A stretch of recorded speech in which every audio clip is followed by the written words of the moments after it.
మీ శరీరమును రక్తమును తీసుకోవలసి ఉంది. అందుకు ముందుగా మా ఆత్మను, మా మనసును, మా హృదయాన్ని, మా దేహాన్ని, మా ఆలోచనను అన్నింటినీ సిద్ధం చేసుకోవడానికి సహాయం చేయి. నువ్వు మాట్లాడుతండి, మాట్లాడితే మార్పు పొందుతావు. నువ్వు మాట్లాడితే మా జీవితంలో ఒక విధమైన నీకు నచ్చిన నీ చిత్తానుసారమైన మనసు స్థిరపడుతుందేమో బాబు. ఆ రీతిలో మాట్లాడి మహిమ పొందుమని యేసయ్య నామమున అడిగి వేడుకుంటున్నాను. దేవునికి స్తోత్రం కలుగును గాక. హల్లెలూయా. హల్లెలూయా. దేవుని మాట విందాం. నిర్గమాకాండం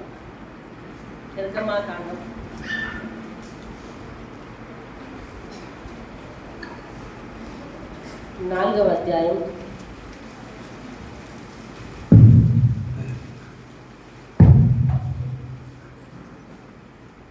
4వ అధ్యాయం కదా. నిర్గమాకాండంలో కథానాయకుడు ఎవరుంటారు? బైబిల్లో కొన్ని అధ్యాయాలను జీవితాంతం చెప్పుకున్న అందులో ఆత్మీయ సత్యాలు తరగవు. అలాగే అందులో ఒక గ్రంథము నిర్గమకాండంలో ఉన్న ఆత్మీయ సత్యాలను జీవితాంతం చెప్పుకున్నా కూడా తరగవు. అంత అద్భుతమైన వాక్య సత్యాలను దేవుడు అందులో పొందుపరిచి ఉంచాడు. దేవుని స్తోత్రం. అలాగే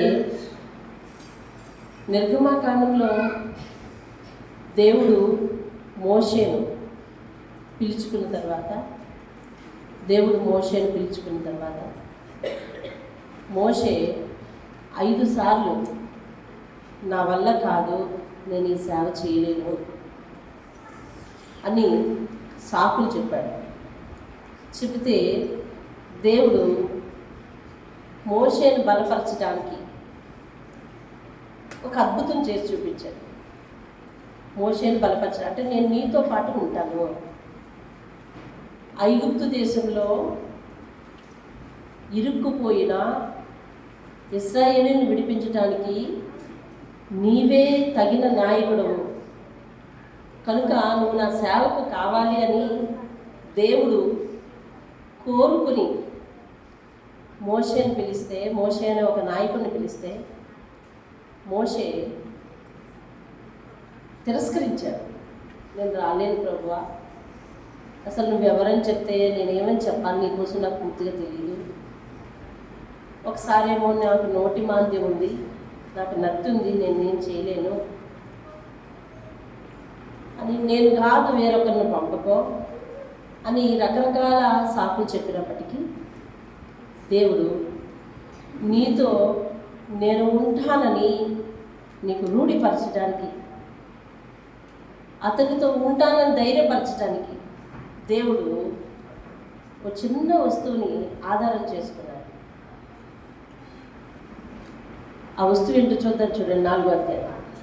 అందుకు మోషే, చిత్తగించుము, వారు నన్ను నమ్మరు, నా మాట వినరు. ఎవరు నమ్మరంట? ఐగుప్తీయులు నమ్మరు. అక్కడికి వెళ్ళమంటున్నావు, ఆ ప్రజలను విడిపించుకుని రమ్మంటున్నావు, వాళ్ళు నమ్మరు, వీళ్ళు నమ్మరు. కాబట్టి అంటున్నాడు, యెహోవా నీకు ప్రత్యక్షం కాలేదు అంటారు అని ఉత్తరం ఇయ్యగా యెహోవా ఒక ప్రశ్న వేశాడు. ఏంటనంటే, నీ చేతిలో ఉంది ఏంటి? నీ చేతిలో ఉంది ఏంటి అని అతన్ని అడిగాను. అందుకు అతడు కర్ర అన్నాడు. అంటే మోషే చేతిలో ఏముంది? అసలు మోషే కర్ర దేనికి ఉపయోగిస్తాడు? పశువులు కాయడానికి, గొర్రెలు కాయడానికి ఉపయోగిస్తాడు. అతని చేతిలో ఎప్పుడు కర్ర ఉంటుంది. ఉన్న పళంగా మోషేను దేవుడు సేవకు పిలిస్తే చేతి కర్రను పట్టుకుని వచ్చేసి మాట్లాడుతున్నాడు. మాట్లాడుతూ, నన్ను నమ్మరు కదా, దేవుడు నీతో మాట్లాడా అని అంటారు, నేనేం చెప్పాలి అని అంటే, దేవుడు చూడండి పరలోకం నుంచి ఒక వస్తువును సృష్టించవలే, ఈ చేతులది ఏంటి అడిగాడు. నా చేతులది కర్రయ్యా, కర్ర. అయితే ఏం చేయాలి చూడండి. అప్పుడు ఆయన నేలను దాన్ని పడేయి అన్నాడు. అతడు దాన్ని నేల పడవేయగానే అదేమైంది? పాము అయింది. అప్పుడు యెహోవా, నీ చెయ్యి చాపి దాన్ని తోక పట్టుకో అన్నాడు. అతడు తన చెయ్యి చాపి దాన్ని పట్టుకోగానే అది అతని చేతిలో కర్ర అయింది. ఆయన దాని చేత వారు తమ పితరుల దేవుడైన యెహోవా అనగా అబ్రహాము దేవుడు, ఇస్సాకు దేవుడు, యాకోబు దేవుడు నీకు ప్రత్యక్షమాయనని నమ్ముదురు. దేవుని స్తోత్రం. అంటే దేని చేత? కర్ర పాము అవడం చేత, కర్ర చేత? కర్ర చేత. మన వాక్యాన్ని గ్రహించాలి జాగ్రత్తగా. అది ఏంటయ్యా అంటే కర్ర అన్నాడు, కింద పడే అన్నాడు. పాము అయిపోయింది, పాము అయిపోయింది. ఇప్పుడు తోక పట్టుకొని తీయి అన్నాడు. తీశాడు, కర్ర అయ్యింది, కర్ర అయిపోయింది. అంటే ఇప్పుడు అంటున్నాడు, అబ్రహాము, ఇస్సాకు, యాకోబుల దేవుడు నీతో కూడా ఉన్నాడని. అది కూడా ప్రమాదమే. ఆ కిటికీ డోర్, ఈ డోర్ వేసేయాలి, ఆ డోర్ తీయాలి. అది దాని మందు, ఇది ఇంకా ఆ డోర్ తీసేయాలి. చదవండి ఒకసారి, మరొకసారి ఆ వాక్యం చదవండి.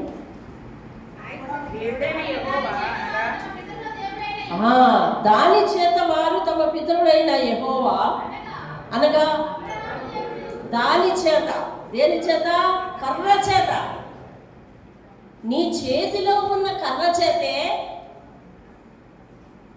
దేవుడు నీకు తోడుగా ఉన్నాడని, దేవుడు నీకు ప్రత్యక్షమయ్యాడని వారు నమ్ముతారు. అంటే ఇప్పుడు నీకు నేను దేనిని తోడుగా ఇస్తున్నాను? కర్రను. ఆ కర్ర ఎవరిది? ఆ కర్ర ఎవరిది? మోషే. దేవునికి స్తోత్రం. తన చేతిలో ఉన్న కర్రని తనకే తోడుగా ఇచ్చి 40 లక్షల కాల్బలాన్ని, ఇశ్రాయేలు సైన్యాన్ని ఐగుప్తు నుంచి కనానుకు నడిపించాడు దేవుడు. దేవుని స్తోత్రం. దేవుడు మన చేత మహత్కార్యాలు చేయాలి అని అంటే, దేవుడు మనతో తోడుగా ఉన్నాడు అని ఇతరులు గ్రహించాలి అని అంటే, ముందుగా మనం చేయాల్సింది ఏంటంటే, ముందు మన చేతుల్లో ఏముందో దేవుడికి చెప్పాలి. మన చేతుల్లో ఏముంది దేవుడికి చెప్పాలి. అంటే ఎంత పట్టుకొచ్చావు అది కాదు చెప్పేది, నువ్వేం చేయగలవు, నీ సామర్థ్యం ఎంత. నీ చేతులు అంటే నా సామర్థ్యం ఎంత, నీ శక్తియుక్తులు ఎంత, అవి దేవునితో చెబితే, దేవుని దగ్గర ఒప్పుకుంటే ఆ చేతగాని తనాన్నో, ఆ లేనితనాన్నో, ఆ కొరతతనాన్నో, ఆ ఎందుకు కొరగాని పరిస్థితిలో దేవుడు ఏం చేస్తాడంటే సర్వ సమృద్ధి గల పరిస్థితిగా దీవిస్తాడు. దేవుని స్తోత్రం. నా చేతిలో కర్రే ఉందయ్యా అంటే, ఆ కర్రే నేను నీకు తోడుగా ఇస్తాను అని అంటే అర్థం ఏంటి? నీ చేతిలో ఉన్న కర్ర నీతో ఉన్నంత వరకు నేను నీతోనే ఉన్నానని, నీకు ప్రత్యక్షమయ్యానని వారు నమ్ముతారు. నీ చేతిలో ఉన్న కర్రతోటే నేను అనేకమైన అద్భుతాలు చేయిస్తానని ముందుకు నడిపితే ఏం జరిగింది చూడండి. అక్కడ 17వ వచనం, 16వ వచనం, 17వ వచనం చూడండి.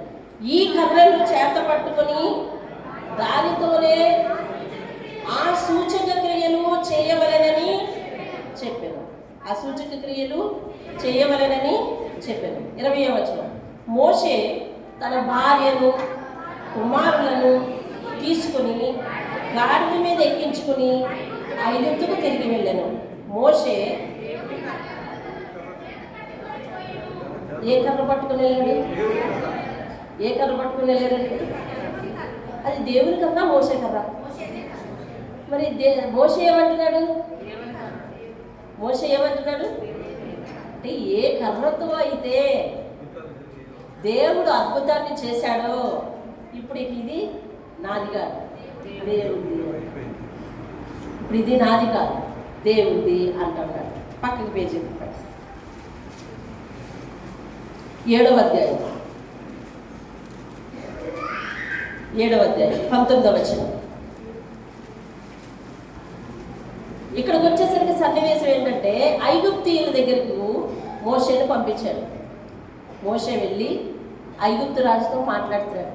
ఏమనంటే, ఈ ప్రజలను నువ్వు పంపించాలి, పంపించకపోతే పంపించమని దేవుడు చెప్పాడు. ఆ తర్వాత సంగతి మరి దేవుడు చూసుకుంటాడు అని అన్నప్పుడు 19వ వచనం చూడండి, 17వ వచనం. కాగా యెహోవా ఆజ్ఞ ఏదనగా నేను యెహోవానని దీనిని బట్టి నీవు తెలుసుకుందామని యెహోవా చెప్పుచున్నాడు.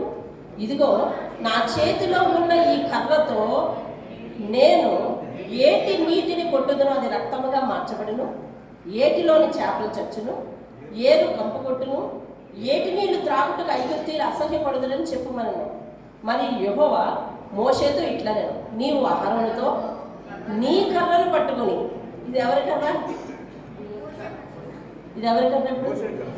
మోషే కర్ర. దేవుడే అంటున్నాడు నీ కర్రను పట్టుకొని ఐగుప్తు జలముల మీద అనగా నదుల మీద, కాలువల మీద, వారి చెరువుల మీద, నీటి గుంటలన్నిటి మీద నీ చెయ్యి చాపము, అవి రక్తమగును అని చెప్పారు. దేవుని స్తోత్రం కలుగు. హల్లెలూయా. ఎవరి కర్ర అంటున్నాడు దేవుడు?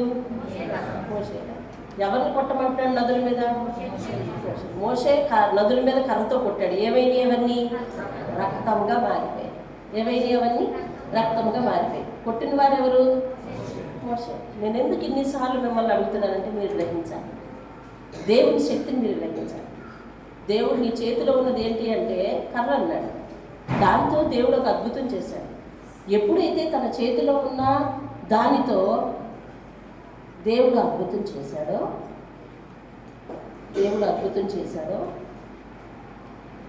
వెంటనే మోషే దానికి ఒక పేరు పెట్టాడు, ఇది దేవుని కర్ర అని.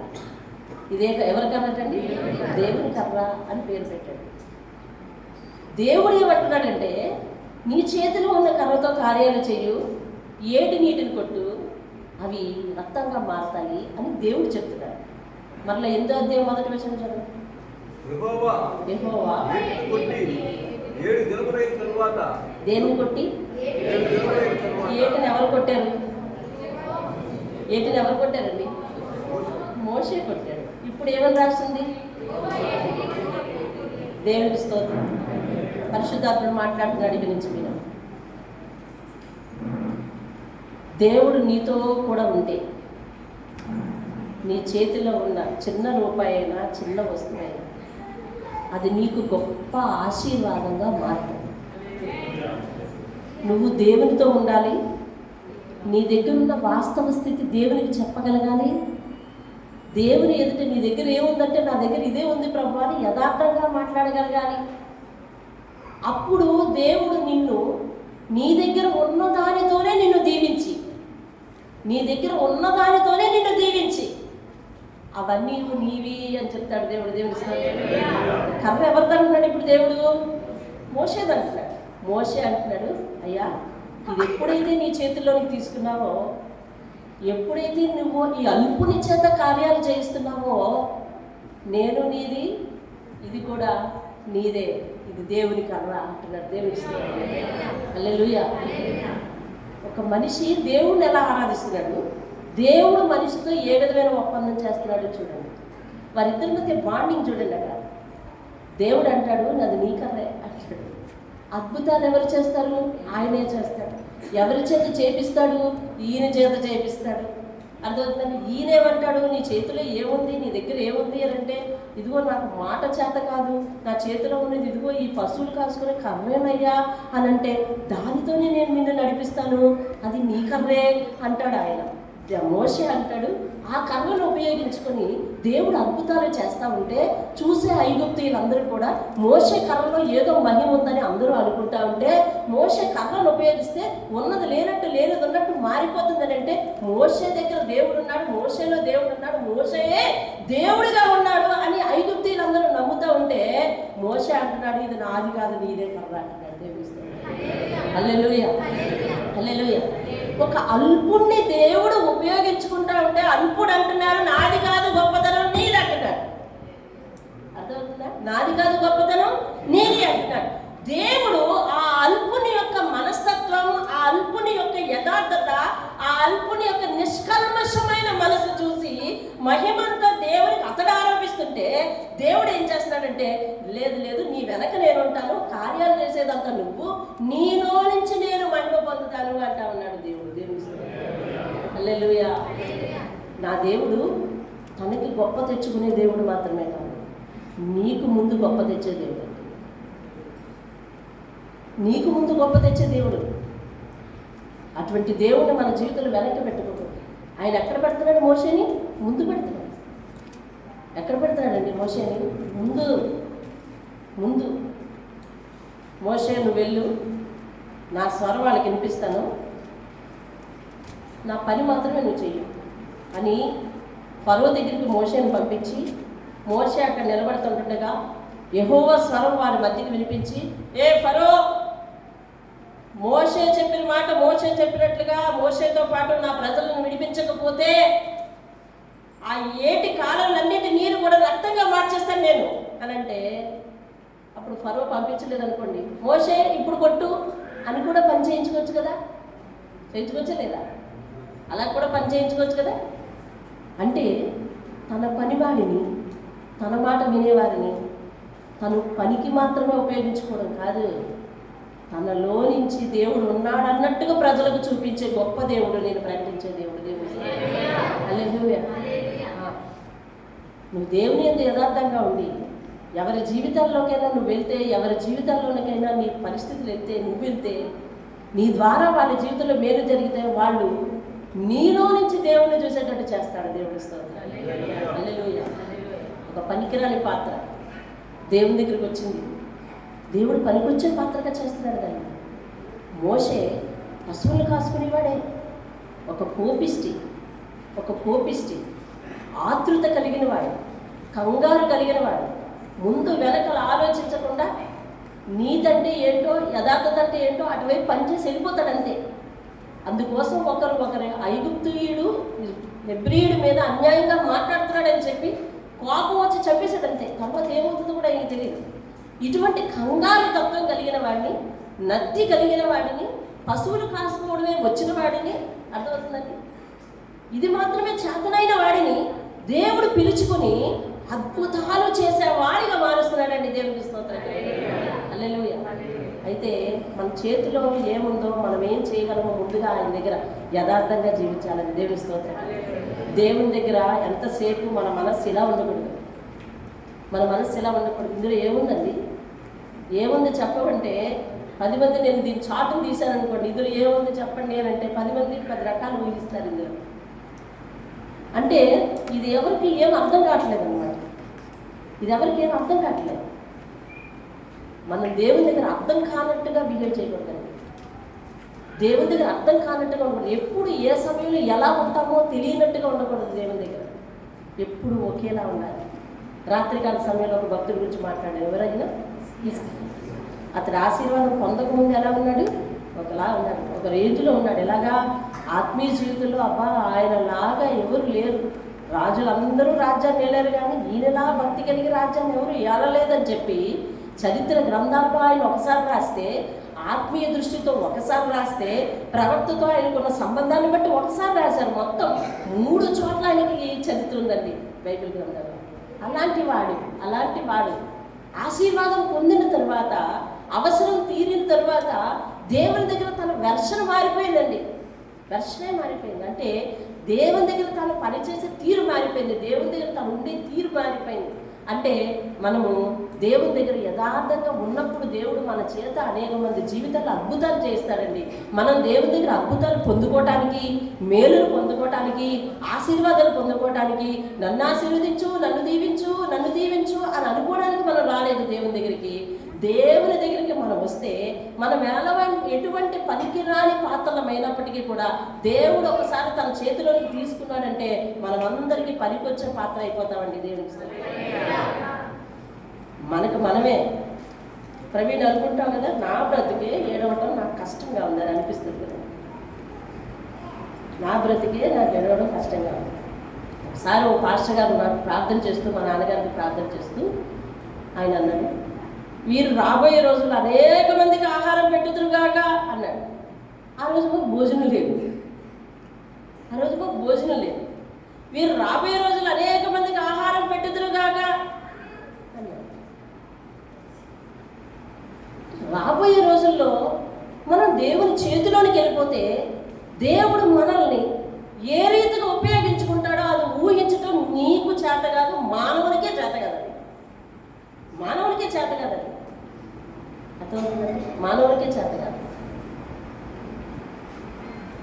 దావీదు గొల్యాతును కొట్టడానికి వెళ్ళేటప్పుడు ఏ ఆయుధాన్ని తీసుకెళ్ళాడు చెప్పాలి మీరు? గులకరాళ్ళు తీసుకెళ్ళాడు. ఎవరైనా ప్రయాణం చేసేటప్పుడు ప్రార్థన చేస్తారా లేదా? యుద్ధానికి వెళ్ళేటప్పుడు ప్రార్థన చేస్తారా లేదా? అందులోనూ ఆ దేశంలో గొల్యాతుని ఎవ్వరూ ఢీకొట్టట్లేదు, ఒక్కడే వెళ్తున్నాడు. అలాంటి సమయంలో దేవుని మీద ఆధారపడి వెళ్తున్నాడు. నేను యెహోవా పక్షంలో యుద్ధం చేయడానికి వెళ్తానని రాజుతో చెప్పాడు. అలాంటి వాడు ప్రార్థన చేసుకోకుండా వెళ్తాడా? వెళ్ళడు. కానీ దావీదు ఏం పట్టుకుని ప్రార్థన చేశాడు? గులకరాయి పట్టుకుని ప్రార్థన చేశాడండి. అయ్యా, ఇదిగో నా దగ్గర ఉన్నది ఇదే, కానీ వాడెవడో నిన్ను ఎరగని వాడెవడో నీ శక్తి తెలియని వాడు నువ్వెన్నుకున్న ప్రజలని సవాలు విసురుతున్నాడయ్యా. వారి మీద వీరి మీద వాడు గెలవడానికి వీల్లేదు. యెహోవా పక్షమున, నీ ప్రజలందరి పక్షమున, నువ్వు ఏర్పాటు చేసుకున్న రాజు పక్షమున నేను ఒక్కడే వెళ్తున్నాను. ఈ చిన్నవాడిని దీవించు, ఈ గులకరాయిని దీవించు అన్నాడు. అంతేనా? గులకరాళ్ళు వాడాడా, గులకరాయి వాడాడా?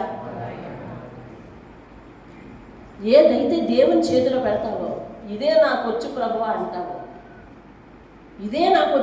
అంటావు, ఏది నీ దగ్గర ఉందో యథార్థంగా మాట్లాడతావు. ఉండి లేదనేవారు ఉన్నారు, దేవుని కార్యాలు వెనక తీసేవారు ఉన్నారు. హిజ్కియా రాత్రి ఎలాగ దేవుణ్ణి అనుసరించాడో ఒక మాటలో చెప్పారు. 2వ రాజుల గ్రంథం 18వ అధ్యాయం 6వ వచనం నుంచి ఆయన భక్తి విధానం. అతడు యెహోవా యందు విశ్వాసం ఉంచాడంట. అతడు యెహోవాని హత్తుకుని జీవించాడంట. అతడు యెహోవా మాటను వెనక్కి తీయలేదంట. అతడు మోషే ఆజ్ఞాపించిన ఆజ్ఞలన్నిటినీ పాటించాడంట. అందుకు యెహోవా అతనికి తోడుగా ఉన్నాడు అని స్పష్టంగా రాసింది. పైగా ఇంకొక మాట రాసింది, ఎలాగా? అతడు అడుగు పెట్టిన చోటల్లా యెహోవా అతనికి జయము కలుగా చేసెను. దేవునికి స్తోత్రం. మనం ధనముతో సాధించటం కాదు, అది లేనప్పుడు మన దేవుడు మనకు తోడున్నాడో లేదో తెలుసుకోవాలి. దేవుని స్తోత్రం. దావీదుకి యుద్ధం వచ్చి అనుకోండి, దావీదు యుద్ధానికి వెళ్తే ఎవరైనా చెప్పుకునేవారంటారా? ఆ యుద్ధ వస్త్రాలన్నీ అతనికి తొడుగుతూ ఉంటే, ఇవేమి నాకొద్దు, నాకు ఇది రాదు, నాకొద్దు తీస్తాడు. మరి ఏం పట్టుకొని వెళ్తావయ్యా అంటే, వడిసెలు, అదేమిటంటారు, క్యాటిల్ బాల్, దాన్ని ఏమంటారు, వడిసెల, అంతే, అది పట్టుకొని వెళ్ళాడు. దాన్ని దీవించాడు దేవుడు. కొండ మీద యేసయ్య ప్రసంగం చేస్తూ ఉన్నప్పుడు వారందరికీ భోజనం పెట్టాల్సిన పరిస్థితి వచ్చింది. మధ్యాహ్నం అయింది. వాళ్ళందరినీ ఇంటికి వదిలేద్దామంటారు శిష్యులు. కాదు, వాళ్ళందరికీ భోజనాలు పెట్టాలన్నారు యేసయ్య. అయ్యో, ఎంతోమందికి భోజనాలు ఎక్కడి నుంచి తీసుకున్నాం? ఇప్పుడు నగరం చాలా దూరంగా ఉంది కదా అంటారు. అప్పుడు యేసయ్య జనంలోనికి ఒక ప్రశ్న వేసాడు. ఏమని? మీ దగ్గర ఎవరి దగ్గర ఏమైనా ఉన్నాయా? ఎవరి దగ్గర ఏముందో తెలియదు, కానీ ఒక చిన్న పిల్లలు మాత్రమే తీసుకొచ్చాడండి. నా దగ్గర 5 రొట్టెలు ఉన్నాయ్యా, 2 చేపలు ఉన్నాయి. సాధారణంగా అంత దూర ప్రయాణం వేరే చోటకి వెళ్ళినప్పుడు ఎవ్వరు ఏమీ పట్టుకోకుండా అన్నారన్నది ఉత్తిది కదా. అంటే అక్కడ చాలామంది దగ్గర ఉండి ఉండవచ్చు, కానీ మీ దగ్గర ఏమైనా ఉందా అని అంటే యథార్థంగా ఒప్పుకున్నవాడు ఒకడే. వాడెవడు తెలుసా? చిన్నపిల్లలు. వాళ్ళు ఎవరు తెలుసా? చిన్నపిల్లలు. అందుకనే మత్తయి సువార్త 18వ అధ్యాయం తీయండి ఒకసారి. మత్తయి సువార్త 18వ అధ్యాయం 2-3 వచనాలు చదవండి. ఆయన ఒక చిన్న బిడ్డను తన యొద్దకు పిలిచి వారి మధ్యను నిలవబెట్టి ఇట్లా, నేను వీరు మార్పు నుండి బిడ్డల వంటి వారైతే కానీ పరలోక రాజ్యంలో ప్రవేశింపరని మీతో నిశ్చయముగా చెబుతున్నాను అని చాలు. చూసారు, అక్కడ దేవుడు ఒక చంటి బిడ్డను తీసుకొని చెప్తా ఉన్నాడు. ఏమనంటే, తన చుట్టూ ఉన్న శిష్యులు ఒక ప్రశ్న అడిగారు యేసయ్యను. ఏమని అడిగారు? అయ్యా, పరలోక రాజ్యంలో ఎవరు గొప్పవాళ్ళు అవుతారు, ఎవరు గొప్పగా ఉంటారు అని అడిగారు. అడిగితే ఆయన చెప్పాడు, పరలోక రాజ్యంలో గొప్పవారు అవడం గొప్పవారి కోసం కాదు, ఇదిగో ఈ చిన్నపిల్లాన్ని చూపిస్తున్నాను కదా, మీలో మార్పు పొంది చిన్నపిల్లవాడిలాగా ఈ చిన్నపిల్లవాడిలాగా ఉంటేనే మీరు పరలోక రాజ్యంలో ప్రవేశిస్తారని చెప్పారు. ప్రవేశం. వాళ్ళు అడిగింది గొప్పతనం గురించి, ఈయన చెప్పింది దేనికోసం అండి? ప్రవేశం కోసం. ఈరోజు మనం ఎన్ని రకాల భక్తి చేయనివ్వండి, ఎంతమంది దేవుళ్ళని ఆశ్రయించండి, ఎవరైనా కానీ చివరిగా మన అంతిమ లక్ష్యం ఏంటంటే అయితే స్వర్గం. అదే మన భాషలో పరలోకం వెళ్ళాలి. పరలోకం వెళ్ళడానికే అంతిమ యాత్ర కోసం ఇదంతా. ఇక్కడ కష్టపడుతుంది, ప్రతిరోజు కష్టపడుతుంది దేనికి అంటే ఏ రోజు భోజనం ఆ రోజు చేయడానికి, తిని బ్రతకడానికి. చివరిగా దేవుడు ఎందుకు అని అంటే అంతిమ యాత్ర బాగుండటానికి, చివరిలో మన స్థానం బాగుండటానికి, మనం ఎవరి దగ్గర నుంచి వచ్చామో తిరిగి వారి దగ్గరికి జాగ్రత్తగా వెళ్ళడానికి. ఇది మన అంతిమ లక్ష్యం. మనం అందరం ఎక్కడికి వెళ్ళాలి అంటే దేవుని దగ్గరికి వెళ్ళాలి. దేవుడు ఎక్కడ ఉంటాడు? పరలోకంలో ఉంటాడు. అదే లోకస్తులు అనుకున్నట్టుగా స్వర్గంలో ఉంటాడు. అక్కడికి వెళ్ళాల్సి ఉంది, మనందరం వెళ్ళిపోవాలి. అక్కడికి వెళ్ళకపోతే ఎక్కడికి వెళ్తావు? నరకానికి వెళ్తావు. కాబట్టి పరలోకమే రావాలి అంటే దేవుడు ఏం చెప్తున్నాడు? ఆయన మాట ప్రకారం జీవించమంటున్నాడు. ఆయన మాట ప్రకారం ఉంటేనే పరలోక రాజ్యాలకు వస్తారు అని చెప్పాడు. వీళ్ళు ఏమంటున్నారంటే పరలోక రాజ్యానికి వెళ్ళిన తర్వాత అక్కడ ఎవరు గొప్పవారుగా ఉంటారు అని అడుగుతున్నారు. అంటే వీరికి పరలోక రాజ్యం అంటేనే అవగాహన కలగలేదు. అంటే నేను గొప్ప, నేను గొప్ప, నేను పెద్ద, నేను చిన్న, నేను ఆ కులం, నువ్వు ఈ కులం, ఏమండి నేనే నీతిమంతుడిని, నేనే గొప్పవాడిని, నేనే పరిశుద్ధుడిని, నువ్వే పాపాత్ముడివి అని వేలెత్తి చూపించేవారు, ఎంచుకునేవారు, ఎంపికలు చేసేవారు, తరతమ భేదాలను పుట్టించేవారు, భేదాలు కలిగి ఉన్నవారు వీరందరూ కూడా పరలోక రాజ్యంలో అసలు ప్రవేశమే లేదు. వాళ్ళకి ప్రవేశమే లేదు. చిన్నపిల్లలు 10 మందిని పెట్టండి, వారు ఎంతసేపు ఏం మాట్లాడుకుంటారు? ఏం ఆడుకోవాలో ఏం తినాలో దానికోసం ఆలోచిస్తారు. ఏం ఆడుకోవాలో ఏం తినాలో దానికోసం ఆలోచిస్తారు. వాళ్ళల్లో వాళ్ళ కలహాలు వస్తాయి. ఎప్పుడు క్షమించుకోవాలో చూసుకుంటారు వెంటనే. ఒకడంటే వాడికి నచ్చలేదు, వాడు దూరంగా వెళ్ళిపోతున్నాడు, కానీ వాడు ఏడిస్తే మళ్ళీ తిరిగి వీళ్ళందరూ తీసుకొచ్చుకొని అందరూ పెట్టుకుంటారు. అవునా కదా చెప్పండి? 10 మంది పిల్లలు ఆడుకుంటారు, ఒకడు ప్రవర్తన వీళ్ళకి నచ్చలేదు, ఓ 2 బాధేశారు, అవతలకి వెళ్ళిపోయాడు, ఆడు ఏడ్చుకుంటున్నాడు, మళ్ళీ వీళ్ళందరూ కూడా వాడిని తిరిగి వాడు ఏడుపు చూసి మళ్ళీ వాళ్ళు కలుపుకుంటారు. ఈరోజు నువ్వు ఎవరితోనూ సమాధాన పడలేవు, ఎవరితోనూ కలుపుకోలేవు. ఎందుకో తెలుసా? నువ్వు పెద్దోడివి. అందుకని దేవుడు అన్నాడు మార్పు చెంది చిన్నపిల్లలాగా అయితేనే పరలోక రాజ్యంలో ప్రవేశిస్తారన్నాడు. అంటే ఆ మాట ప్రకారం ఎంతమంది క్రైస్తవులు, ఎంతమంది ఈ లోకంలో వారు ఎవ్వరు కూడా స్వర్గం వెళ్ళరు, పరలోకం వెళ్ళరంటే మీరు నమ్ముతారా? నమ్మి తీరాలి వాక్యం కదా, ఇది నమ్మి తీరాలి వాక్యం కదా. నేను ఇప్పటి వరకు ఏమనుకుంటున్నాను? దేవుని కలిగి ఉంటే పరలోకం వెళ్ళిపోతాను అనుకుంటున్నాను. అర్థమవుతుందండి? వింటున్నాను, శ్రద్ధగా వింటున్న వారు చేయి చూపించండి. నేను దేవుని కలిగి ఉంటే పరలోకం వెళ్ళిపోతాను అనుకుంటున్నాను, వాక్యం చదివితే పరలోకం వెళ్ళిపోతాను అనుకుంటున్నాను, లేదా 10 రకాల ఉపవాసాలు చేస్తే పరలోకం వెళ్ళిపోతాను అనుకుంటున్నాను, లేదా దేవునికి ఎక్కువ ఇస్తే పరలోకం వెళ్ళిపోతాను అనుకుంటున్నాను. అన్నీ మించి బాప్తిసం తీసుకుని వారం లేదా నెల రొట్టె తీసుకుంటే పరలోకం వెళ్ళిపోతాను అనుకుంటున్నాను. కానీ దేవుడు ఏం చెప్తున్నాడో తెలుసా? అసలు మార్పు అనేది చిన్నపిల్లలాగా అయితేనే కానీ మీరు వెళ్ళని అంటున్నాడు. అసలు ప్రవేశించాలని అడుగుతున్నాడు. అంటే ప్రవేశమే లేదు అని అంటే మనం ఇంకెంత జాగ్రత్తగా జీవించాలో ఒకసారి ఆలోచించండి. ఇంకెంత చిన్న మనసు చేసుకోవాలో దేవుని దగ్గర ఆలోచించండి. ఇంకెంతగా లోబడాలో ఆలోచించండి. ఇంకెంతగా దేవుని దగ్గర యథార్థంగా ఉండాలో ఆలోచించండి. ఆ కొండ మీద ఇంచుమించు 5,000 మంది పురుషులు ఉన్నారంట. ప్రసంగంలో యేసయ్య మాట్లాడుతున్నప్పుడు 5,000 మంది పురుషులు ఉన్నారంటే ఎంతమంది స్త్రీలు వెళ్ళారో తెలియదు, ఎంతమంది పిల్లలు వెళ్ళారో తెలియదు. అయితే అంతమందిలో కూడా మీ దగ్గర ఎవరి దగ్గరైనా ఏమన్నా ఉన్నాయా అని అంటే నాలాంటి అమ్మగారి, మీలాంటి అమ్మగారి ఎవరికి లేదంటే అనొచ్చు. మనం తెచ్చుకునేవి 2 కదా, ఇవి దేవుడికి ఇస్తే ఏం సరిపోతాయి? అయినా అందరికీ భోజనం పెడతాను అంటున్నాడు. మనం అన్నీ ఇస్తే ఏమవుతాయి? సర్లే ఇచ్చిన వాళ్ళు ఇస్తాను, అందరూ ఇచ్చాక మనం ఇద్దాం, చూద్దాం, అందరూ ఇచ్చేది చూద్దాం అంటుంటారా? ఇలాంటి మనసు ఉంటుంది కదా. ఏమర్రా మన అందరూ ఏదైనా చేద్దాము, ఏమన్నా ఏంటి మాట్లాడంటారంటే అందరు ఇచ్చాక చూద్దాం అంటుంటారు. వాళ్ళందరిలో ఆ చర్చ జరిగింది. ఎవ్వరు కూడా ఇంత దూర ప్రయాణం చేస్తూ వాళ్ళ దగ్గర ఏది లేకుండా బయలుదేరరు. కానీ ఎవ్వరు ఇవ్వలేదండి. ఈ చిన్నపిల్లడు మాత్రం వాడి దగ్గర ఉన్న ఉత్సాహం ఆపుకోలేక మీ దగ్గర ఏమన్నా ఉందా అనగానే చేతులు ఎత్తేసి నా దగ్గర 5 రొట్టెలు 2 చేపలు ఉన్నాయండి అని అనగానే వాళ్ళు తీసుకురా అని దేవుడు తీసుకున్నాడు. తీసుకుని దాన్ని దేవునికి కృతజ్ఞతాస్తుతులు చెల్లించి ప్రార్థన చేసి ఇదిగో ఈసారి వడ్డించండి అన్నాడు. 5 రొట్టెలు 2 చేపలు గంపలో పెట్టగా వాటి నుంచే వడ్డిస్తున్నారు, అందరికీ వడ్డించగా ఇంకా 12 గంపల నిండా మిగిలిపోయాయంట. ఇప్పుడు ఆ మిగిలిపోయిన అలా పట్టుకెళ్ళేటప్పుడు ఎవరికి ఇస్తాడు దేవుడు చెప్పాలి? ఏం మీరందరూ ఆయనకి ఎవరికి మనసు లేదా? ఒప్పుకోరేవర్రా? ఎవరికి ఇస్తారండి? వెళ్ళిపోయేటప్పుడు ఎవరికి ఇస్తారు? ఎవరికి ఇవ్వడానికి ఇష్టపడతాడు అసలు? ఫస్ట్ ఆప్షన్ ఎవరికి ఇస్తారు? పోనీ ఆయన మోసుకెళ్ళలేడన్నాడేమో మీ అభిప్రాయం కదా. ఫస్ట్ ఆప్షన్ ఎవరికి ఇస్తారు? నువ్వే ఇచ్చావు, నేను దీవించాను, మిగిలిన నువ్వు పట్టుకుపో. ఫస్ట్ ఆప్షన్ ఇస్తాడు ఎవడ? అది దేవుని దగ్గర నీ స్థానం. అది దేవుడు నీకు ఇచ్చేస్తాడు. నువ్వివ్వాల్సిన స్థానం ఏంటంటే యథార్థంగా ఉండి చెప్పాలి. యథార్థంగా ఉండి నేను ఇంతే, నా దగ్గర ఇంతే ఉంది, నేను ఇలాగే ఉన్నాను, నా పరిస్థితి ఇది అని నీ పరిస్థితిని బట్టి అబద్ధం ఆడకూడదు. అన్ని ఉండి లేదనకూడదు.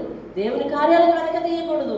దేవుని దగ్గర యథార్థంగా ప్రార్థించేటప్పుడు కూడా ప్రభువా నా బ్రతికే చాలా కష్టంగా ఉంది ప్రభువా అని పుష్కలంగా తింటూ ఆ మాట అనడం చాలా తప్పది, చాలా తప్పు. అలాగే దేవుని దగ్గరికి వచ్చి నేను అన్నీ మానేశాను ప్రభువా అని అన్నీ దగ్గర పెట్టుకుని మాట్లాడడం చాలా తప్పు. యథార్థంగా ఉండాలి. నీ పరిస్థితి ఏమిటి? నువ్వు ఏం చేయలేకపోతున్నావు, ఏం చేయగలుగుతున్నావు, ఏం మానలేకపోతున్నావు, ఏం మానగలుగుతున్నావు, ఏంటి దేవుని కొరకు బ్రతకగలుగుతున్నావు, ఏం బ్రతకలేకపోతున్నావు, ఏ విషయంలో బలహీనం నువ్వు, అవన్నీ దేవుని దగ్గర యథార్థంగా చెప్పగలగాలండి. యథార్థంగా చెప్పగలిగితే ఆ యథార్థంగా చెప్పిన వాడిని దేవుడు తీసుకుని ఆశీర్వదిస్తాడు. ఆశీర్వదించి ఒక పనికొచ్చే పాత్రగా చేస్తాడు. దేవుడు ఆశీర్వదిస్తే ఇంకా ఆశీర్వాదానికి మితి లేదు. దేవుడు దీవించిన ఆ కర్రని మోషే ఎన్నిసార్లు వాడాడో చూడండి.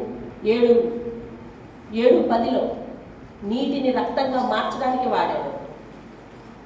నీటిని రక్తంగా మార్చడానికి వాడాడు.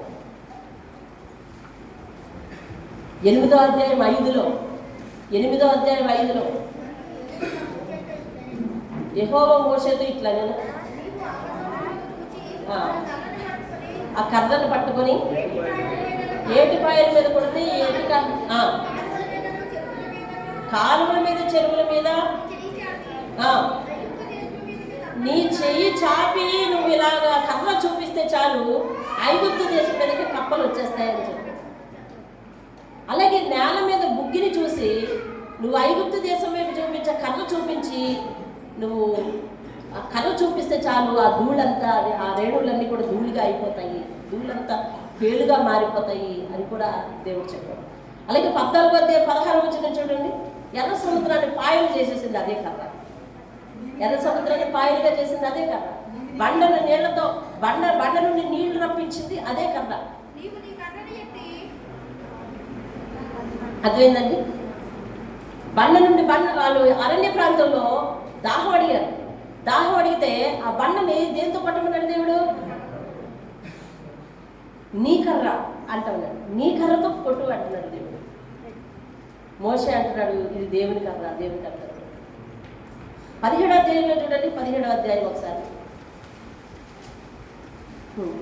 చూస్తాను. 17వ అధ్యాయం చూడండి. 8వ వచనం నేను చదువుతున్నాను చూడండి. 8వ వచనం 17వ అధ్యాయం 8వ వచనం. తరువాత అమాలేకీయులు వచ్చి రెఫీదీములో ఇశ్రాయేలుతో యుద్ధం చేయగా మోషే యెహోషువతో మన కొరకు మనుషుల్ని ఏర్పరిచి వారిని తీసుకుని బయలువెళ్ళి అమాలేకీయులతో యుద్ధం చేయము. రేపు నేను దేవుని కర్రను చేత పట్టుకొని ఆ కొండ శిఖరం మీద వస్తాను. ఏం పట్టుకొని వస్తానంటారు? దేవుని కర్ర. అంటే ఈ కర్ర ఎవరికి ఇచ్చాడు తెలుసా? ఎవరికి ఇచ్చాడండి? దేవునికి ఇచ్చేసాడు. ఈ కర్ర ఎవరికి ఇచ్చాడు? మోషే దేవునికి ఇచ్చాడు. అంటే దేవునికి ఇచ్చేయడం అంటే దేవుని పాదాల దగ్గర పెట్టేసి ఆ గర్భగుడిలో పెట్టేసి కలిపేసేసి వచ్చేయడమా? ఇది నీ కోసమే ఉపయోగిస్తాను, ఇది నీ కోసమే ఉపయోగిస్తానని ప్రతిష్ఠ చేయటం. నీ కోసమే ఉపయోగిస్తాను ఇది తెలుసా? ఇది దేవుని కర్ర. దేవుడు ఏమంటున్నాడు?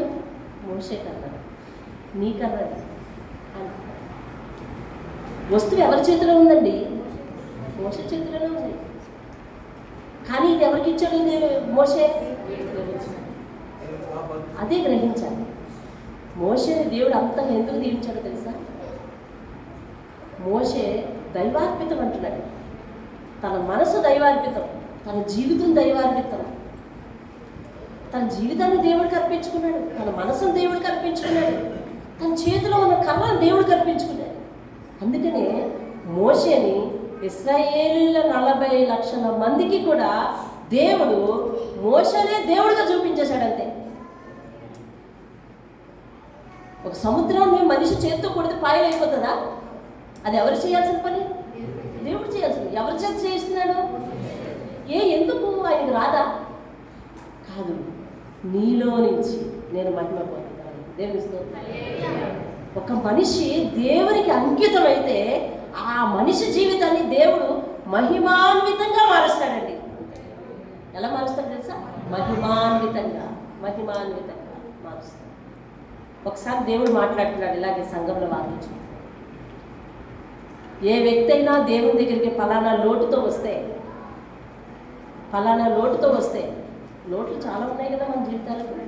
ఉన్నాయి లేవో చెప్పండి. నాకున్న లోటు నీకున్న లోటు ఒకటి కాదు.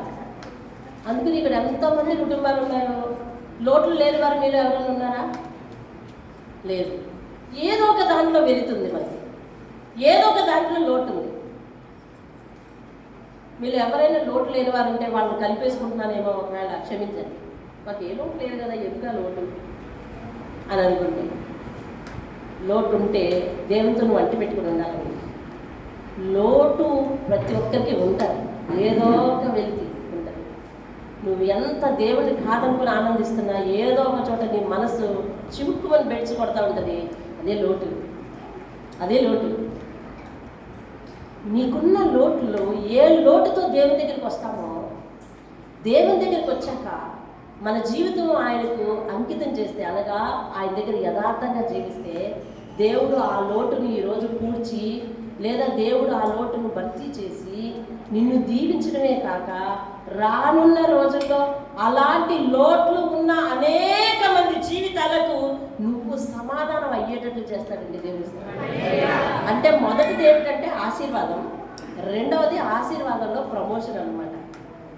మొదటిది ఆశీర్వాదం, రెండవది వారి ఆశీర్వాదానికి నువ్వు కారణం అవ్వటం. దేవునికి స్తోత్రం. ఇందాక సేవకుడు మమ్మల్ని దీవించాడు అన్నాం. ఎలాగా?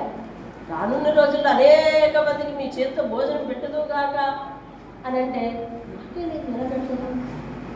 ఇది మన ప్రశ్న. కానీ దేవుని ఆశీర్వాదం ఏంటో తెలుసా? ఏ లోటుతో అయితే నువ్వు నా దగ్గర ఉంటావో అదే లోటులో నిన్ను సర్వ సమృద్ధితో నింపి అనేక మంది జీవితాలకు నేను ఆశీర్వాదకారకంగా చేస్తానంటాడు దేవుని. మీకు తెలుసా, నేను టీచర్ ఎగ్జామ్ రాయడానికి ట్రైనింగ్ అయ్యి టీచర్ ఎగ్జామ్ రాయడానికి డబ్బులు లేవు. ఎలాగ రేపు ప్రయాణం ఆలోచిస్తున్నాను. నాకైతే అప్పటికి స్కూల్లో కమిటీ టీచర్గా పనిచేస్తున్నాను. మీకు చెప్పాను, ఆయన 3 నెలల నుంచి జీతం ఇవ్వలేదని. అలా బాధపడతా ఉన్నాను. ఎలా వెళ్ళాలి ఎగ్జామ్కి. అప్పటికి మా నాన్నగారికి పోవాలి, ఎవరికి పోవాలి. చాలా విచారంగా ఉన్నాను.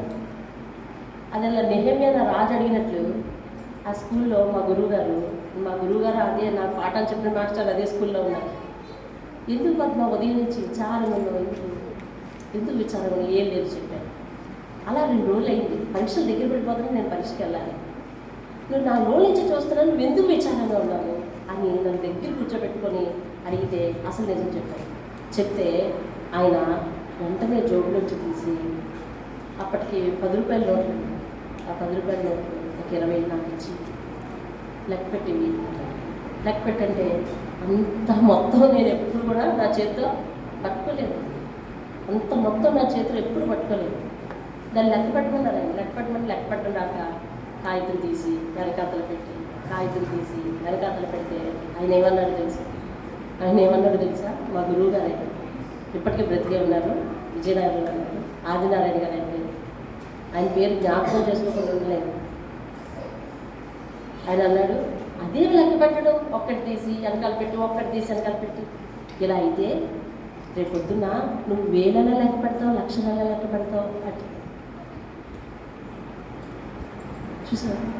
అంటే ఏమీ లేని స్థితిలో ఒక ఆశీర్వాదంగా మాట్లాడడం కూడా కొంతమందికి వస్తుందండి. చూసావా? ఏమీ లేని స్థితిలో ఆశీర్వాదంగా మాట్లాడటం కూడా, దీవెనకరంగా మాట్లాడడం. నేను మనసులో దానికి నమ్ముకున్నాను. కానీ తర్వాత రోజుల్లో దేవుడు దీవిస్తే అది నిజమైందా లేదా? దేవుడు నిజం చేస్తాడా లేదా? ఏ లోటైనా దేవుడు పూడ్చగలరా లేదా? సేవకుడి మాట రూఢిపరిచారా లేదా? పెద్దల మాట రూఢిపరిచారా లేదా? నిరాశతో ఉన్న వారికి నిజమని చూపించాడా లేదా? చూపిస్తాడు. అది ఉన్న స్థితిలో దీవించేవాడు ఆయనే కాబట్టి ఆయన దగ్గర యథార్థంగా ఉంటే నీ దగ్గర ఉన్నది ఏదో దానిని బట్టి నేను దీవిస్తాడు. దేవునిస్తాడు. అందుకని ఎప్పుడు కూడా భక్తులు పాడుతుంటాడు ఏమని, నేనున్న స్థితిలోనే సంతృప్తిని కలిగించు, ఏమున్నా లేకున్నా నీ కొరకే బ్రతికించు. నేనున్న స్థితిలోనే సంతృప్తిని కలిగించు, ఏమున్నా లేకున్నా నీ కొరకే బ్రతికించు. కష్టాలు ఎదురైనా ఆ యాత్రను సాగించు, నష్టాలలోనైనా చేయుట నేర్పించు. కష్టాలు ఎదురైనా నా యాత్రను సాగించు, నష్టాలలోనైనా స్తుతి చేయుట నేర్పించు. దేవుడు మనకి ఇవ్వాల్సిన వరం అసలు బేసికల్గా ఇది నేర్చుకోవాలి. మోషే తానున్న స్థితిలో ఏదుంటే దాంతోనే సంతృప్తి పొంది దేవుడు ఎలా చెప్తే అలాగే నడవాలనుకున్నాడు.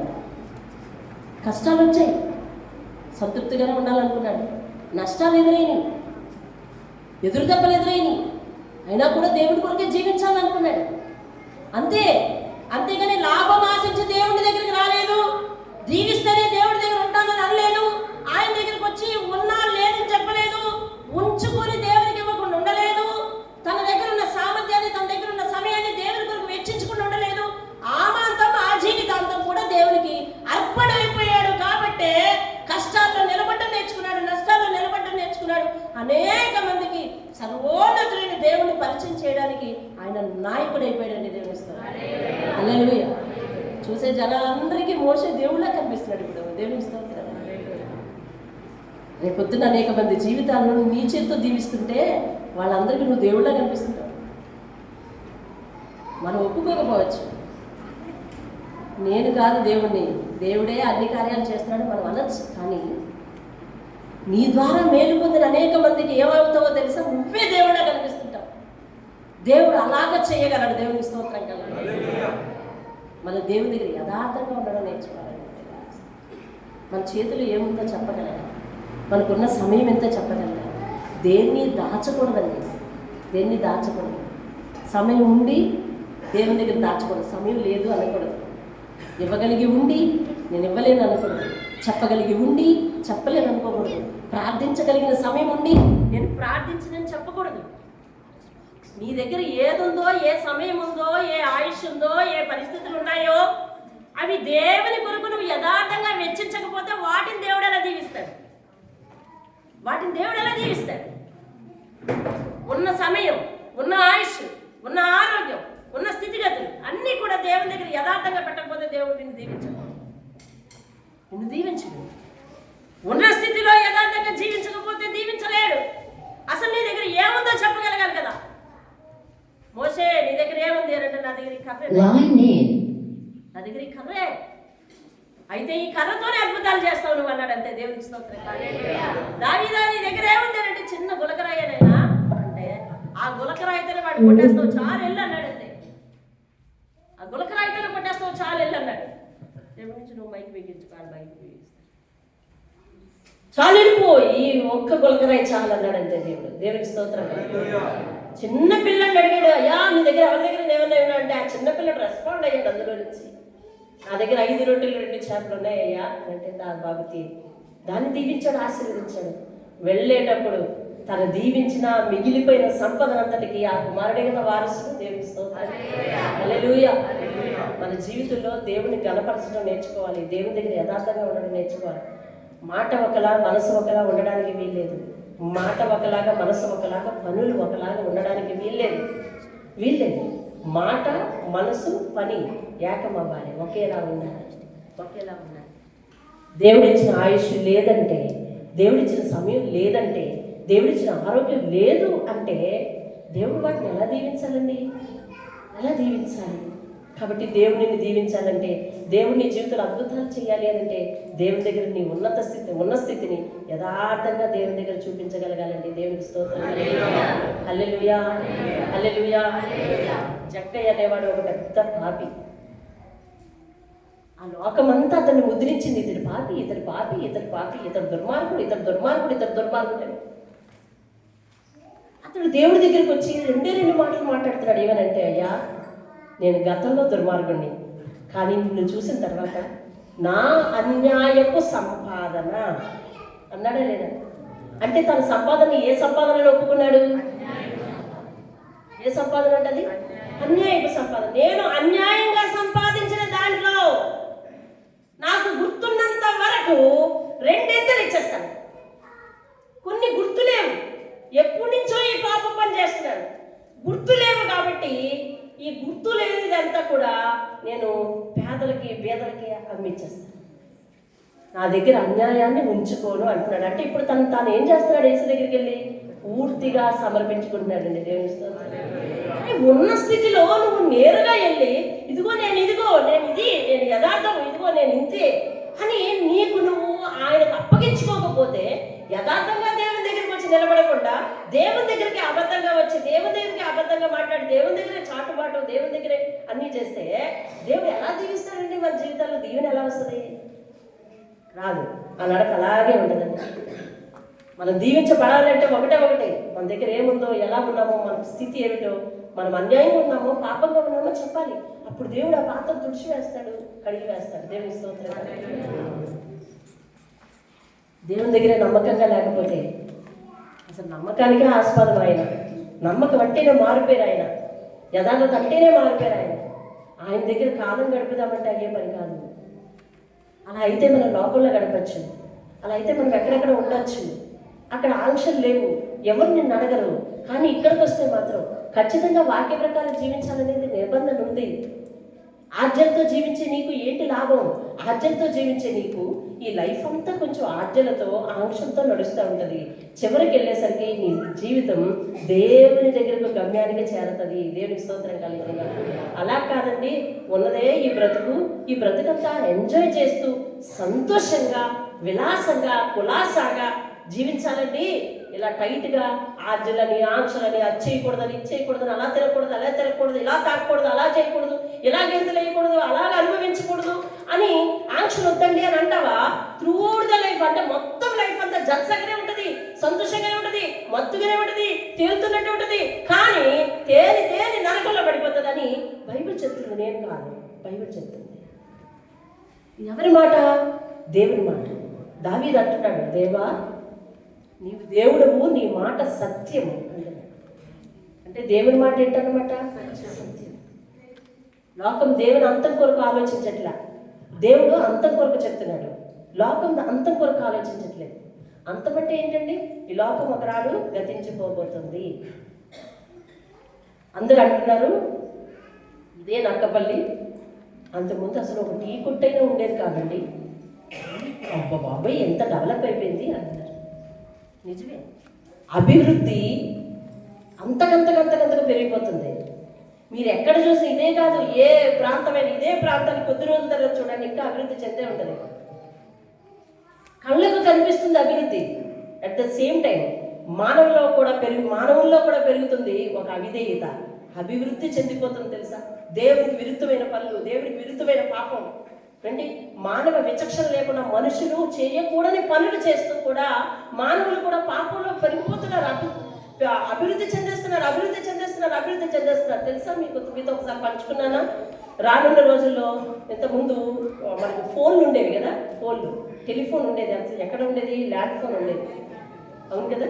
ల్యాండ్ ఫోన్ ఉండేది, మనం వైర్ పెట్టుకుని మాట్లాడుకోవాలి, దాని మీద పెట్టాలి, అవును కదా. అదొక తట్టిడి గుమ్మడికాయ అంత ఉండేది. ఆ తర్వాత దాని పీస్ ఇలా తగ్గిపోయింది, అవునా, ఇంత చిన్నది అయిపోయింది. ఆ తర్వాత చేతిలోకి వచ్చింది, ఏంటది అది, సెల్ ఫోన్ వచ్చింది. ఆ సెల్ ఫోను ఫస్ట్ ఏమో ఎంతది వచ్చిందంటే ఎంతది ఫస్ట్ ఇంతది. ఆ తర్వాత దాని సైజు ఎలా తగ్గిపోయింది. ఇప్పుడు దాని సైజు పెరిగి ఎంత చాట్ అవుతుంది, అవునా.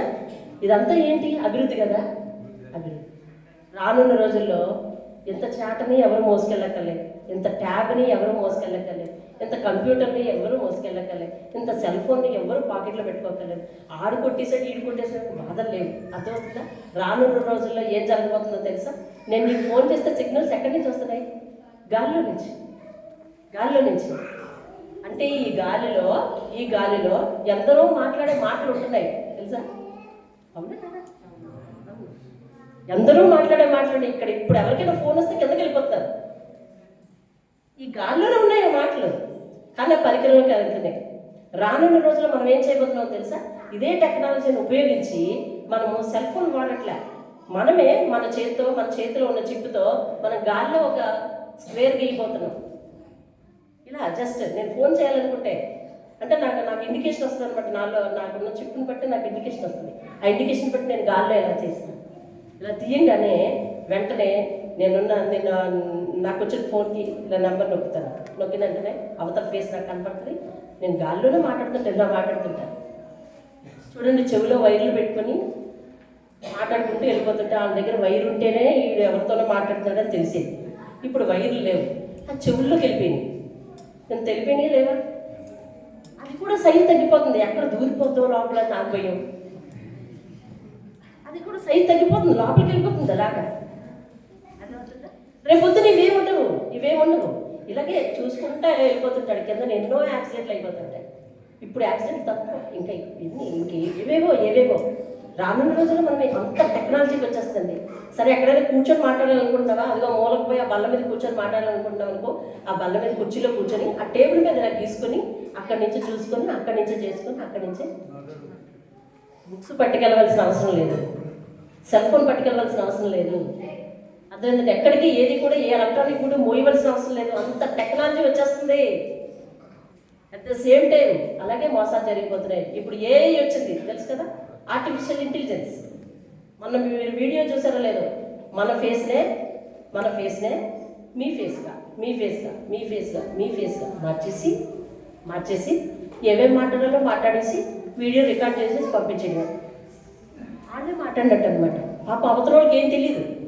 అంటే పాపము, గలిబిలి, గొడవలు, రహస్యం, ఇవన్నీ గుట్టురట్లు అన్నీ కూడా ఎంతెంత ఏమేమి కక్షలు, కార్పణ్యాలు అన్నీ కూడా పెరిగిపోయే కాలం దగ్గర పడిపోయింది. దీన్ని సైన్స్ అభివృద్ధి అని కొంతమంది అంటున్నాం, లేదు మానవ జ్ఞానం అని కొంతమంది అంటారు. ఏదైతేనే ఈ భూమి మాత్రం ఒక రోజు మాత్రం అగ్ని చేత లయమైపోయే రోజు వస్తుంది. పేతురు రాసిన పత్రికలో పేతురు చెప్పాడు, కొందరు ఆలస్యం అని అనుకున్నట్లు ఇది ఆలస్యం కాదు, కానీ త్వరలోనే దేవుడు రాకడా ఈ భూమి మీదకి రాబోతుంది. అయితే వాక్యం చదివే నువ్వు ఏం చేయాలి? ఈ సైన్స్ నమ్మద్దా? నమ్మకపోతే ఎలాగా? నీకు తెలియకపోతే ఎలాగా? అభివృద్ధిలో ఉండద్దా? అభివృద్ధిలో ఉండకపోతే ఎలాగా? మరి ఎందులో ఉండద్దని మీ బాధ? పాపములో ఉండద్దు, దేవుని దగ్గర యథార్థంగా ఉండు. సెల్ ఫోన్ చేసే జిమ్మికులు దేవుని దగ్గర చేయాలి, ఏఐ చేసే జిమ్మికులు దేవుని దగ్గర చేయాలి అంటే దేవుడు ఏఐని సృష్టించిన వాడు కదా. సృష్టికర్తకి ఇంకెన్ని తెలియదు అనుకుంటా, ఆయన 100 ఏఐని మించిన వాడు. ఆయన ఏఐ అంటే అర్థం ఏంటి? ఏమంటున్నారు? ఆర్టిఫిషియల్ అంటే it's not natural, God is natural. 100 ఏఐని తీసురా, those are all artificial, but God is natural. ఆయన స్వభావాన్ని ఎవరు మార్చలేరు. నేచర్ స్వభావాన్ని ఎవరు మార్చలేరు. ఆయన స్వభావాన్ని ఎవరు మార్చలేరు. ఆయన నేచర్ని ఎవరు మార్చలేరు. ఆయన స్వభావం ఎప్పుడు ఒకటే, పరిశుద్ధత. ఆయన స్వభావం ఎప్పుడు ఒకటే, యథార్థత. ఆయన స్వభావం ఎప్పుడు ఒకటే, నమ్మకం. అంతే. ఆయనలో మార్పు లేదు. ఆయన చెప్పే మాటల్లో మార్పు లేదు. ఆకాశం భూమి గతించిన ఈ మాటల్లో ఒక సున్నైన పొల్లైన తప్పిపోకుండా అంతా జరిగిపోతుంది. ప్రకటన గ్రంథం చదివినప్పుడు బహు గగుర్పాటు పుట్టించే సంగతులు. ఈరోజు మనకు ఒక తేలు కనిపించాలంటే అబ్బే పెద్ద బిల్డింగ్ కట్టేసి ఎక్కడికి ఎందుకు తేలు వస్తుంది అనుకుంటున్నాం మనం, అంతే కదా. అంతకుముందు నేల మీద ఉండే వాళ్ళకి మా ఇల్లు కిందనండి గొప్ప తేలు వచ్చేస్తాయి. కొన్నాళ్ళు మేము పాకలో ఉన్నాం, ఇంచుమించు మీకు చెప్పాను కదా, ఇంచుమించు ఎన్నో 3,000 4,000 పైన ఉంటాయి తేళ్ళు అండి. ఇల్లు ఇప్పితే మొత్తం కుప్పలు చంపి పోగులు పెట్టారనమాట తేలుని. అలాంటి పాకలో ఉన్నాం. ఒక్క తేలి కింద పడకుండా దేవుడు ఆశీర్వదించాడు. దేవుని స్తోత్రం కలగదు కాదు, అది ఆనాటి మేలు. అయితే రేపు ప్రకటన జరిగితే, ప్రకటన గ్రంథంలో ఉన్న సంగతులన్నీ జరిగితే దేవుడు ఈ లోకానికి వచ్చి ఆయన మాట ప్రకారం జీవించే వారిని అందరినీ పైకి తీసుకుని వెళ్ళిపోయి మిగిలిన వారికి కానీ శ్రమల పర్వం కానీ తెరిచాడంటే కనుక భూమి మీదకు వచ్చేవి చిన్న చిన్న నడిచే తేలు లాంటివి కాదట, పెద్ద గుర్రాలు లాంటివి వస్తాయంట. వాటి స్వభావాలు ఎలా ఉంటాయంట, ముఖం చూస్తే అంట మిడతంటండి, మిడతలు వస్తాయంట. ఆ గుర్రాలు లాంటి మిడతలు, వాటి ముఖం చూస్తే ఎలా ఉంటుందంట, గుర్రంలాగా ఉంటుందంట. తోక చూస్తే ఎలా ఉంటుందంట, ఏలుకొండలాగా ఉంటుందంట. అది ఒక్కనాడు కుడితే ఇంచుమించు 6 నెలల బాధంటండి. అది మిడత కాబట్టి ఎక్కడికి ఎగరలేదు అనడానికి లేదు. కాబట్టి బహు ఘోరమైన రోజుల్లోకి మనం వెళ్ళిపోతున్నాం. ఇప్పటికీ కూడా యథార్థత లేకుండా జీవించడానికి కుదరదు. ఇప్పటికీ కూడా నమ్మకంగా దేవుని దగ్గర జీవించలేకపోతే కుదరదు. దేవునితో నమ్మకమే, ఆయన నమ్మకానికే పెద్దపీట వేస్తాడు. దేవుని స్తోత్రం. అందుకనే దావీదు ప్రార్థించాడు, అయ్యా స్థిరమైన మనస్సు నా అంతరంగంలో నూతనంగా పుట్టించాడు. ఎలా పుట్టించబడ్డాడు? ఇప్పటి వరకు లేదు, ఉన్నది సరిపోలేదేమో, నూతనంగా పుట్టించాడు అంట. ఇప్పటికీ కూడా దేవుని మాటను వీలైనంత వరకే పాటించేలా ఉన్నాం. వీలు కాకపోతే పాటించేలా లేవు. దేవునికి భక్తి ఒంటరిగా ఉంటే ఎక్కువ చేసేలాగా ఉన్నాం, 10 మందిలో ఉంటే భక్తి చేయలేకపోయే వాళ్ళగా ఉన్నాం. పరిస్థితులు అనుకూలిస్తేనే భక్తి చేసే వాళ్ళగా ఉన్నాం, పరిస్థితులు అనుకూలించకపోతే చేయలేకపోయేలాగా ఉన్నాం. మరి దేవుని రాకడ దగ్గర అయితే నీ విశ్వాసత నా విశ్వాసత, నీ యథార్థత నా యథార్థత దేవుని దగ్గర సరిపోతుందా? దేవునికి చెప్పగలమా, నేను యథార్థంగా ఉన్నాను నన్ను తీసుకెళ్ళైనా అని అడగలమా? మోషే యథార్థంగా ఉన్నాడు కాబట్టి ఒక సామాన్యుడిని, పశువులకు కాపరిని దేవుడు ఏం చేశాడు, అమాంతంగా ప్రజలకు దేవుళ్ళగా కనపరిచేశాడు. దేవుని స్తోత్రాలు. ఎప్పుడు నువ్వు ఇలాగే ఉంటావా? నీ చేత ఎవరు ఆశీర్వదింపబడవద్దా? ఎప్పుడు నీ అవసరతలే దేవుని దగ్గర, ఎప్పుడు నీ స్థితిగతులే దేవుని దగ్గర, ఎప్పుడు నీ మొరలే దేవుని దగ్గర. ఇతరుల కొరకు ప్రార్థించి ఇతరుల జీవితాలలో ఆశీర్వాదాలు పుట్టించే స్థితికి నువ్వు వెళ్ళవా? మోషే ఆశీర్వాదాలు పుట్టించాడు కదా అందరికీ. దేవుని స్తోత్రం. అతడు ప్రార్థన చేస్తే ఇశ్రాయేలీయులందరికీ ఒక్క హానైనా జరిగిందా అండి? జరగలేదు. ఒక్క హానైనా జరిగిందా? జరగలేదు. దేవుని కాపుదల అది. ఆయన ఏం తెచ్చిమ్మట్టలేదు. ఆయన దగ్గరికి ఆయనకి కావాల్సింది ఒకటే, యథార్థమైన జీవితం అంతే. అది జీవించలేకపోతే, అది పెట్టుబడి పెట్టలేకపోతే మనం వ్యర్థం, మన జీవితం వ్యర్థం. అర్థమైందండి? ఇప్పుడు పిల్లలందరికీ అన్నింటిలో పరీక్షలు జరుగుతున్నాయి కదా. పిల్లలందరికీ పరీక్షల కాలమేనా కదా? ఇది సంవత్సరం అంతా జరిగిన దానికి పరీక్ష. ఈ పరీక్ష తర్వాత రిజల్ట్ వస్తాయి. అది కానీ ఫెయిల్ అయినాడు అనుకోండి, చూపించి అంటాము సంవత్సరం అంతా చదవడానికి సరిపోలేదు నీకు, సంవత్సరం అంతా చదవడానికి సరిపోలేదు నీకు, ఎందుకు ఇంత తక్కువ మార్కులు వచ్చాయి అని అడుగుతాం. ఇదే మన జీవితంలో రేపు జరగబోయేది. మన జీవిత కాలం దేవుని దగ్గరకు మనము వెళ్ళడానికి సిద్ధపడే ఒక అద్భుతమైన కాలం. అది మనకి ఇవ్వబడింది, మన ఆయుష్ కాలం. మన ఆయుష్ కాలంలో దేవుని దగ్గరికి మనం ఎలా వెళ్ళాలో రెడీ అవ్వాలి. ఇక్కడే మన మనసు మార్చుకొని రెడీ అవ్వాలి. ఎలా సిద్ధపడాలి? మంచి వస్త్రాలు వేసుకొని, దేవునితో ప్రయాణం కాబట్టి మంచి వస్త్రాలు వేసుకోవాలా? అలా కాదు, మంచి గుణగణాలు కలిగి ఉండాలి. దేవుని స్తోత్రం కలిగి ఉండాలి. తోవ పక్కనున్న గుడ్డి భిక్షకుడు దేవునితో పాటు ఉన్నాడు. సిలువలో దేవునితో పాటు సిలువ వేయబడిన బందిపోటు దొంగ సిలువ ఎక్కిన తర్వాత మారి మనసు పొంది, నువ్వు దేవుడివి, నేను పాపిని, నాకే శిక్ష తగదు, నీకే శిక్ష తగదు, నువ్వు నిజంగా దేవుని కుమారుడివి అన్నందుకు ఆయన పరలోకి వెళ్ళిపోయినాడు. అడుక్కుని ఎంగిలి మెతుకులు తినే లాజరు, నాకు ఏది ఇస్తే అది దేవుడే, అంతేగాని దేవుడు ఇవ్వాలి, నాకు రావాలి, నేను ఈ బ్రతుకుతున్నందుకు బాధపడిన కానీ దేవుని కలిగి ఉన్నందుకు సంతోషిస్తున్నానని దేవునికి సాక్షిగా జీవించినందుకు ఒక బికారి పరలోకి వెళ్ళిపోయాడు.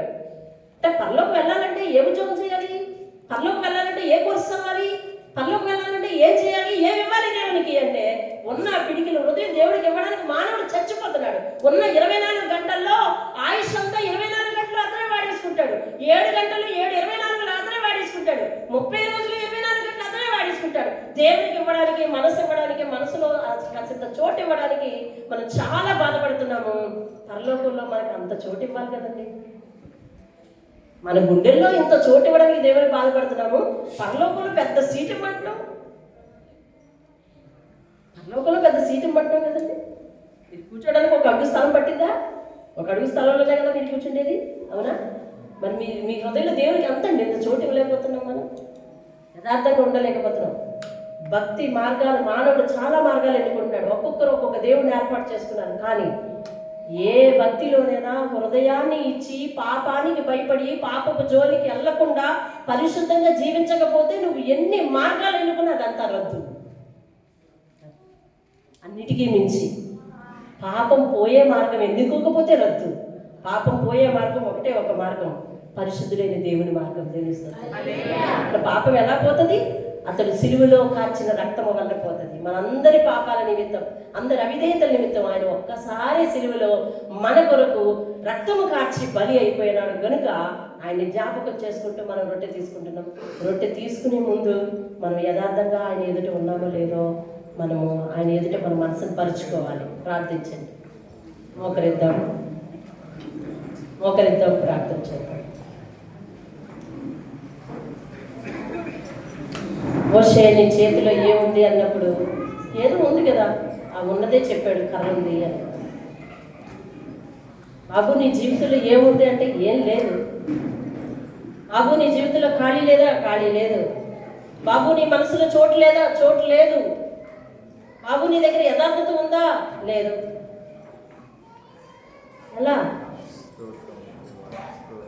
ఎలా దేవుని దగ్గర అబద్ధం చెప్తే, ఎలా దేవుని దగ్గర నమ్మకంగా ఉండలేకపోతే దేవుని చేతిలో నువ్వు ఆశీర్వదింపబడవా? దేవుని చేతిలో నువ్వు ఆశీర్వదింపబడితే అనేక మందికి దైవంలా కనిపిస్తావు తెలుసా. నిజంగా దేవుడే నీ యందు ఉన్నట్టు కనిపిస్తావు. అబ్బా వారు అన్న మాట అలా జరిగిందండి, దేవుడే పలికించాడు అంటారు చూసాము, అలా కనిపిస్తాం. దేవుని దగ్గర యథార్థంగా లేకపోతే అవే ఇప్పటి వరకు తీరకుండా ఉన్న అనేక కష్టాలకు కారణాలు కావచ్చు, ఇప్పటి వరకు ఉన్న లోట్లకు కారణాలు కావచ్చు, పుట్టబోయే లోట్లకు కారణాలు కావచ్చు, రాబోయే కష్టాలకు కారణాలు కావచ్చు. యథార్థంగా దేవుని దగ్గర దీవించడం నేర్చుకోవాలి. మోకరిద్దాం.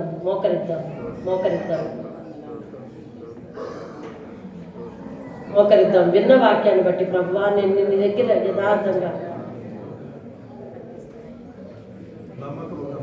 నీ దగ్గరికి వచ్చే దాంట్లో, నీ దగ్గర కూర్చుంటే దాంట్లో, నా మనసులో చోటిచ్చే దాంట్లో, నీ దగ్గర యథార్థంగా ఉండే దాంట్లో,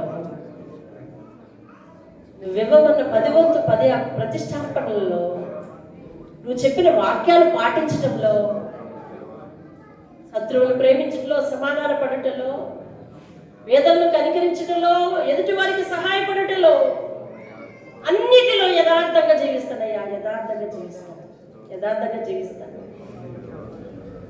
చెప్పు. యథార్థంగా జీవిస్తానను ఆయన ఆశీర్వదించకపోతే అడిగి పాపంలో ఒప్పుకోకపోతే పశ్చాత్తాపం ఎలా వచ్చింది? లేదే కదా. ఉన్నతి చెప్పకపోతే దేవుడు దేన్ని పెట్టి ఆశీర్వదించాలి? దేవునికి తెలియక కాదు, నీ స్థితి నీ నోటితో ఒప్పుకుంటావని. దేవుని దగ్గర యథార్థంగా జీవిద్దాం. ఆయన మాటకు లోబడదాం. సన్నిధానంలో మనం లోబడిపోదాం. ఆయనతో పాటు జీవిద్దాం. అయ్యా నేను నీ దగ్గర ఏది దాచలేను. నువ్వు అంతరింద్రియమును పరిశీలించే దేవుడు. దేవుని ఎదుటికి మనం వెళితే తేటగా మన పాపాలన్నీ కనబడతాయి. నోటి చేత, నోటి ద్వారా, మాట ద్వారా, మన చూపు ద్వారా, నడకల ద్వారా, నిర్ణయాల ద్వారా, తలంపుల ద్వారా, ఆలోచనల ద్వారా కూడా అపవిత్రమైన పరిస్థితులు మనలో ఉంటే దేవుడు ఎలా దీవిస్తాడు మన జీవితాన్ని? అందరూ దీవించబడాలి, పరలోకానికి వెళ్ళబడాలి. దేవుని కోరిక అది. లేకపోతే మన జీవిత కాలం వ్యర్థం. మన కొరకు రక్తం కార్చిన దేవుని నమ్మకపోతే వ్యర్థం. ప్రాణం పెట్టిన ఏకైక దేవుడిగా నిలుస్తున్నాడు. ఎటువంటి ఘోర పాపినైనా నా దగ్గరకు వచ్చి పాపాన్ని ఒప్పుకుంటే క్షమిస్తారంటున్నాడు. వీడికంత హృదయంలో ఇంత చోటు లేకపోతే స్వర్గం అంతట్లో కూర్చుంటే చోటు ఎలా వస్తుంది? మనకి యుగ యుగాలు ఉండే అవకాశం ఎలా వస్తుంది? మార్పు చెంది చిన్న బిడ్డల వలె అట్టి మనస్తత్వం కలిగి ఉంటేనే మీరు ప్రవేశిస్తారు అని దేవుడు చెప్తున్నాడు. ఆయన మాటలో తప్పు లేదు. ఆయన మాటలో తప్పు లేదు. పరిశుద్ధుడైన దేవా, ఈ వాక్యములు వారి జీవితంలో బహుగా ఆశీర్వదించి విన్న ప్రతి మాటను బట్టి లోబడి జీవించే కృప వారికి ఇచ్చి, అయ్యా ఆ మాటను పాటించడానికి, మాటకు లోబడి ఉండటానికి వారికి స్థిరమైన మనస్సు ఇచ్చి, నిజమే నేను ఎలా యథార్థంగా ఉండాలో రేపటి నుంచి ఇదిగో ఇలా ఉంటున్నాను, ఈ క్షణం నుంచి ఇలా ఉంటానయ్యా అని ఒక చక్కని తీర్మానం చేసుకొని ఇదిగో ఇప్పుడు రొట్టె తీసుకోవడానికి సహాయం చేయండి. వీలైనప్పుడు కాదయ్యా, మాకు వీలు కానిది నువ్వు చెప్పినా, మేము చెయ్యలేకపోయినవి చెప్పినా, వదులుకోలేకపోయినవి చెప్పినా, నీ మాటను పోషించి చెయ్యడానికి, అలా జీవించటానికి, అలా వదులుకోవటానికి స్థిరమైన మనస్సు మా అంతరంగ బంధు నూతనంగా పుట్టించి మేలు చేసే కృపను అనుగ్రహించగలరు. యేసు నామములో అడిగి వేడుకుంటున్నాను.